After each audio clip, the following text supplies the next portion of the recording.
हम अगला chapter water and water bodies in India, Bharat में जल एवं जल स्रोत। तो जल एवं जल स्रोतों के बारे में तो सबसे पहले तो जल संसाधनों की बात हम करेंगे। भारत जल संसाधन के मामले में बहुत ही समृद्ध है। भारत में विशाल नदियों का जाल बिछा हुआ है। भूमिगत जल धारण करने वाले विशाल जलोढ़ मौजूद हैं। फिर भी भारत के अलग अलग क्षेत्रों की स्थिति में व्यापक अंतर है। एक क्षेत्र सूखा तो दूसरे क्षेत्र में बाढ़ग्रस्त हो जाता है। वैसे जल का प्रमुख उपयोग सिंचाई में होता है। इसके अतिरिक्त औद्योगिक तथा घरेलू उपयोग के लिए काफ़ी मात्रा में जल की आवश्यकता होती है।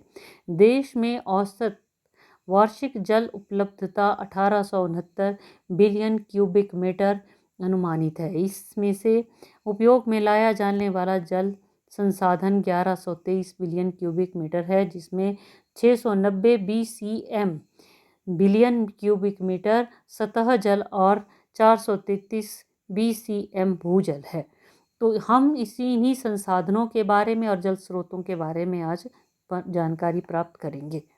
तो सबसे पहले लेंगे हम सोर्सेज ऑफ वाटर, जल के स्रोत।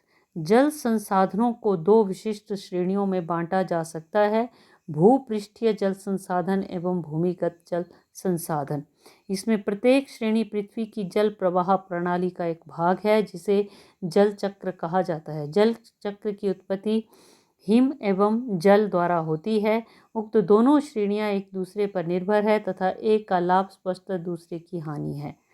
तो जल के विभिन्न स्रोतों को हम लेंगे। सबसे पहले तो पहला कौन सा जल का स्रोत हो गया, हमारे पास है सबसे पहले वर्षा के बारे में। तो वर्षा जो है, भारत में औसतन 118 सेंटीमीटर वर्षा होती है। भारत के जल संसाधनों का एक बड़ा अनुपात उन क्षेत्रों में है जहां औसतन 100 सेंटीमीटर वार्षिक वर्षा होती है। भारत में विशेष तौर पर कुछ स्थान ऐसे भी हैं जहां पर के बहुत कम वर्षा होती है, उदाहरण के लिए पश्चिमी राजस्थान इत्यादि। तो यहाँ पर राजस्थान के कुओं का खारा जल सिंचाई उपयोग में भी नहीं लाया जा सकता। भारत में इसी के तहत ही जो वर्षा है, जिसके अंतर्गत मानसून की हम बात करें, भारत में वर्षा का लगभग 80% मानसून काल के 4 महीने जून से सितंबर तक में प्राप्त होता है। भारतीय भूमि पर होने वाले कुल वर्षा की अनुमानित जो मात्रा है वो करीब देखा जाए तो काफ़ी है, और इस मात्रा का 1/3 वाष्पीकरण में खर्च हो जाता है।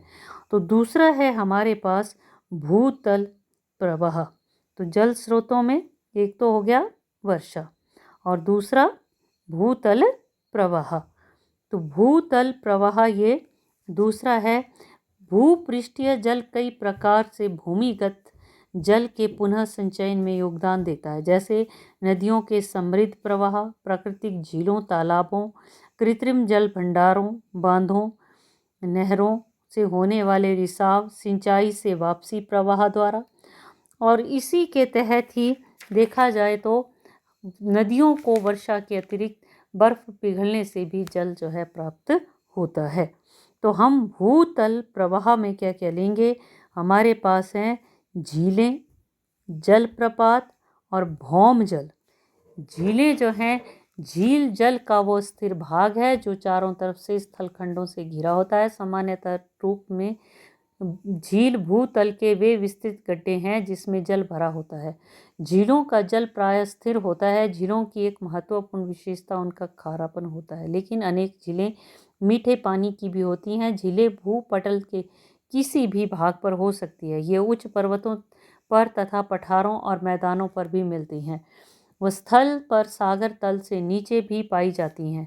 भारत में कुछ महत्वपूर्ण झीलें हैं, जैसे कि आपने नाम सुना होगा जम्मू कश्मीर में डल और वुलर झील, ओडिशा में चिल्का झील, सांभर, फलौदी, कछार, लून, कर्णसर, राजसमंद और पुष्कर झील राजस्थान में, भीमताल, सात ताल, नौकुचिया ताल, कुर्पताल, नैनीताल, पूना ताल, मालवा ताल झील उत्तराखंड में, खजियार, रेणुका, रिवालसर हिमाचल प्रदेश में, कोरोमंडल तट पर पुलिकट झील आंध्र प्रदेश तमिलनाडु सीमा पे, काली वेली और वीरनाम झील ये तमिलनाडु, हुसैन सागर कोलेरू झील आंध्र प्रदेश, वेम्बनाड झील केरल और लोकटक झील मणिपुर में है।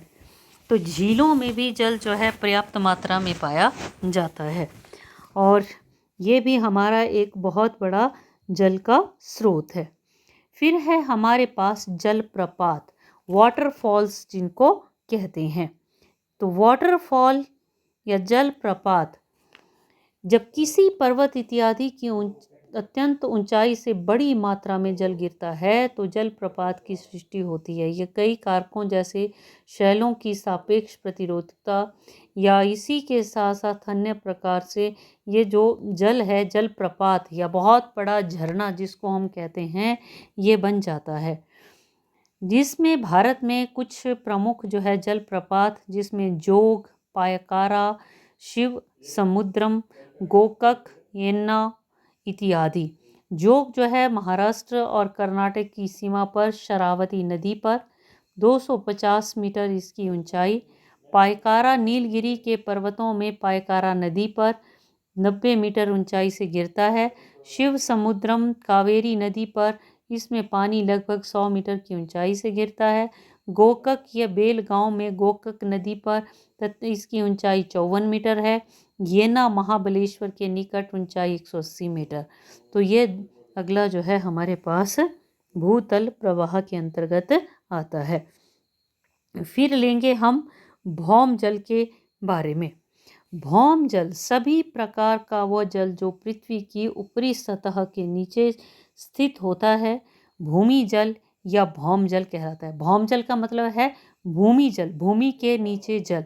भौम जल की उपलब्ध मात्रा का 90% जल उत्तर भारत के मैदानों की अवसादी चट्टानों के निर्माण में सहायक है। भौम जल के संसाधनों या स्रोतों का मामला है वहाँ तक देश का प्रायद्वीपीय भाग सुस्थापित नहीं है। तो भौम जल निम्न स्रोतों से प्राप्त किया जाता है। मौसमी जल या वर्षण से प्राप्त जल जैसे वर्षा या हिमपात है ना, जब बर्फ़ पड़ती है तो तब भी क्या होता है नदियों में पानी आ जाता है।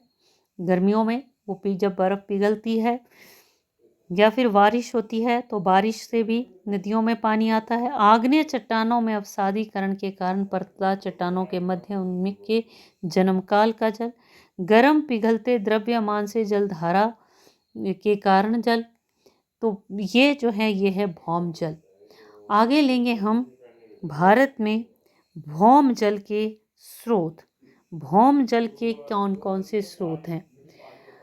भारत के भौम जल क्षेत्र भौम जल के स्रोत मुख्य रूप से तटीय और उत्तरी मैदानों में अवस्थित हैं।